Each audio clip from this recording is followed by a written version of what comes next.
Hi, I'm Rob from robandphoto.com, and today's video is all about the SJ4000 Wi-Fi GoPro clone mini action video camera that I've had for quite a while away. And this is going to be my kind of beginner's guide to the SJ4000 Wi-Fi. If you're thinking about getting one, it'll give you an idea of how to use it.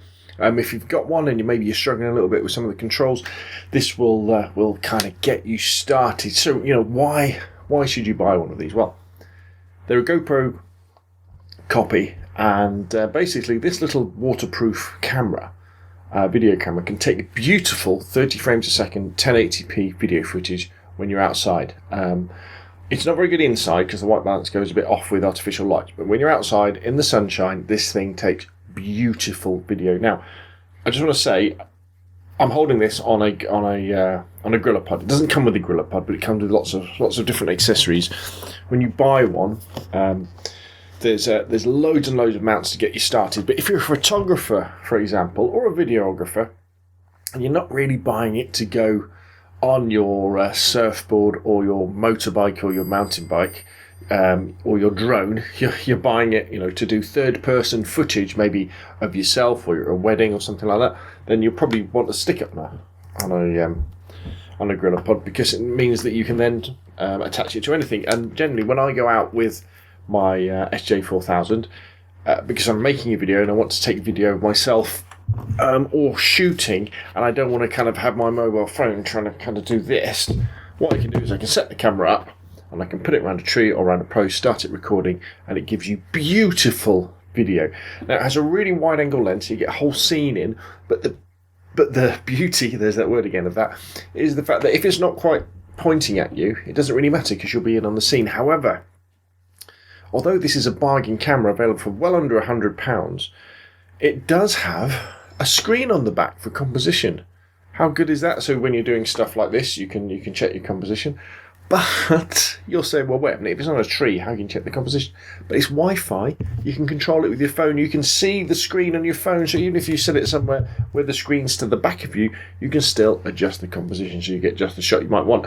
Now, that doesn't really matter for action cameras because you generally have it on the front of, say, a motorbike or something, or a mountain bike, and you're kind of capturing everything. But, if you're doing a video, you want control over that composition. And that's why the SJ4000 Wi-Fi is so good, and makes it probably a better proposition than the cheap GoPro that's around about the same price, something like the GoPro, the Hero, where you just get the camera, which isn't Wi-Fi controllable, doesn't have a screen on, doesn't come with any accessories, and is quite expensive. Now, couple of caveats. Obviously, it is built to a budget, and sound is not very good at all. It's not, you will not be recording sound with this device. You're just recording video, and if you want to record sound, like videos with sound, you'll end up buying and using something like this, an extra video audio recorder, and then sync it together.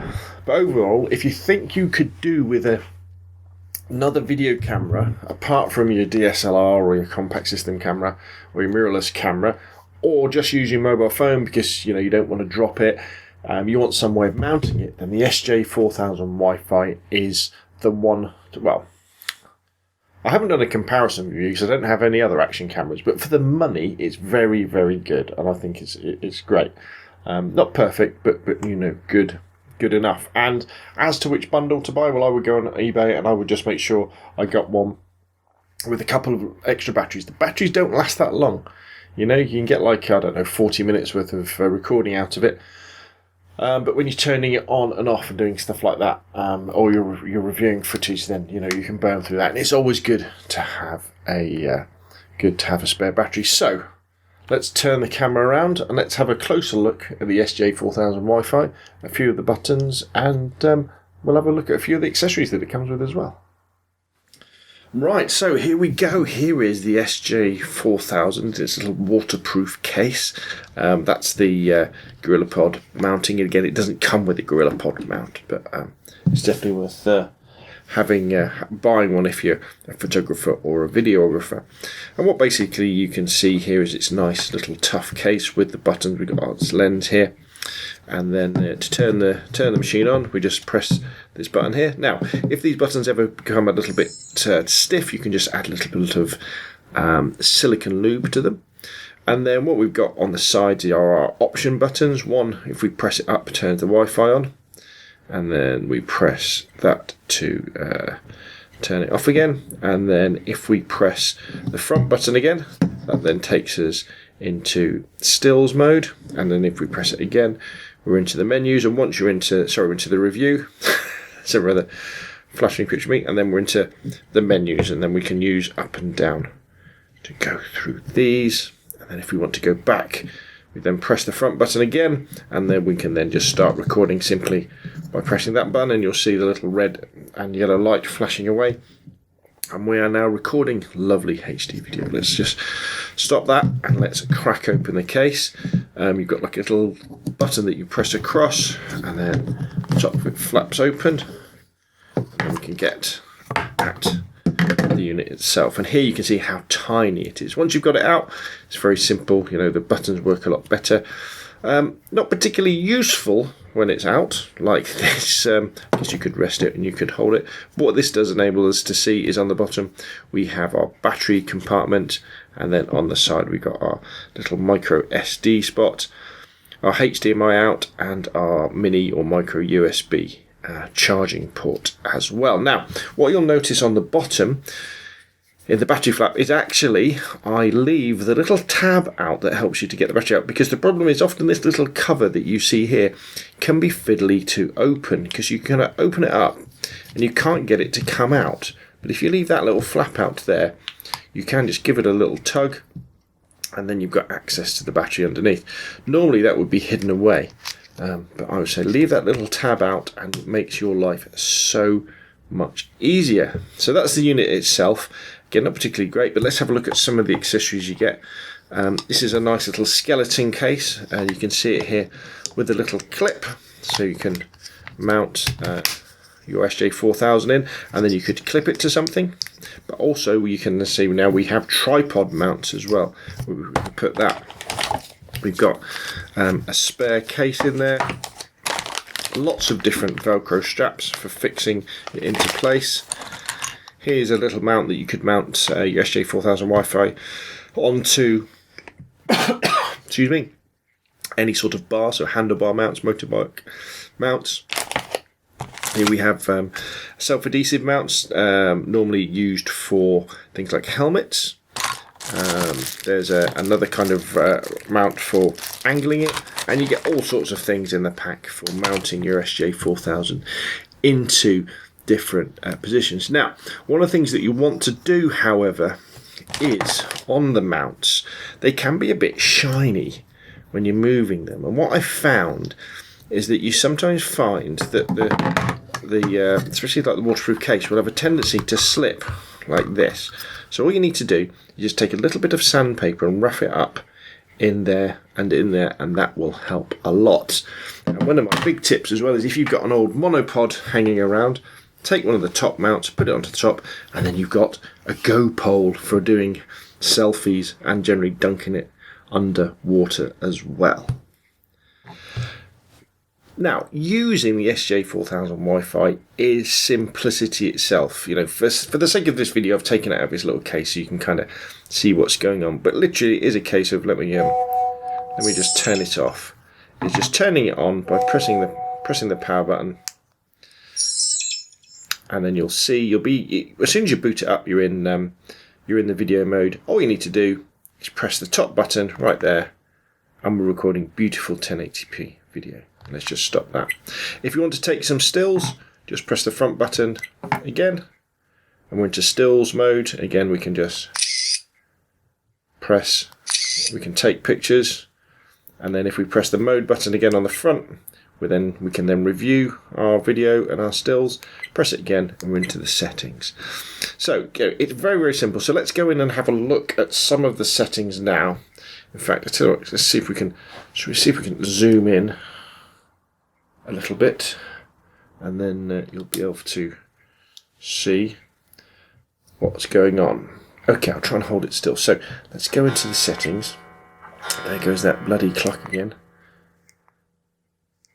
Right, so here we go. So start off, to go through the settings, we just press these buttons on the side, and you can see, so we can look at resolution. Then we press the top button, and we want to be recording at 1080p, 30 frames a second. Beautiful. Get yourself a nice big micro SD card to go in there. Don't bother with 720p unless you want to save memory size, and to be honest, there's no point doing 720p 60 frames a second, because it looks exactly the same as the 720p 30 frames a second. All it does is double up the frames. You don't actually get anything, and doubles your video file as well. So stick with either 720p 30 frames a second or 1080 30 frames a second. And then cyclic record. Now, you use cyclic record if you're going to use it as a dash cam for your car, so it will continuously record. HDR, go into that. I would say have it on so you maximise the dynamic range, especially when you're sort of in darker areas where there's a bright sunlight. Motion detection, that's great fun for setting up in the garden, maybe near a bird table or a anywhere where there might be animals. And then audio, we just want to make sure that's on. Date stamping, I always have off, don't need to have that. As we go down through, capture mode, again just single.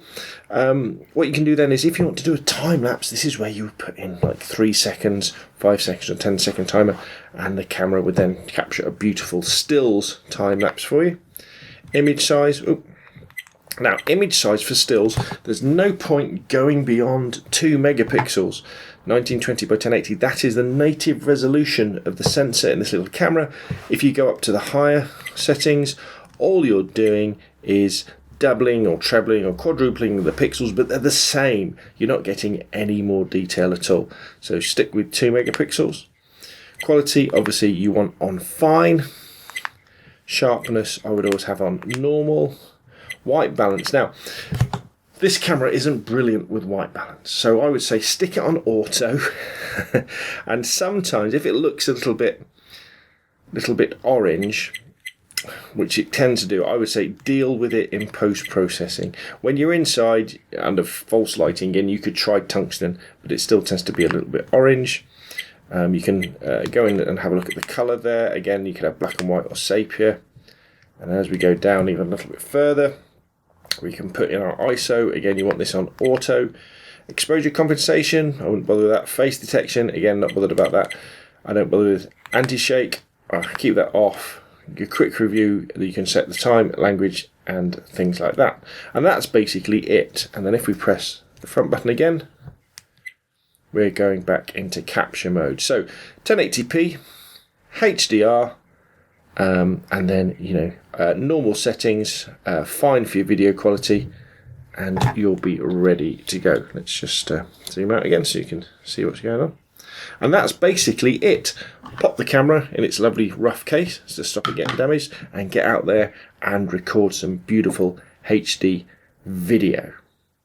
Okay, so what we look at now is controlling the SJ4000 Wi-Fi over Wi-Fi. I will say straight off at the beginning though, this isn't the most reliable method in the world. I would tend to advise you use it to set your composition and then set the video recording, but don't try and do too much control as we're going along. And again, this is all about practice and just getting used to it. So let's put the SJ4000 up the right way. I've already turned it on, so we just need to tap that button there, and the little Wi-Fi thing pops up.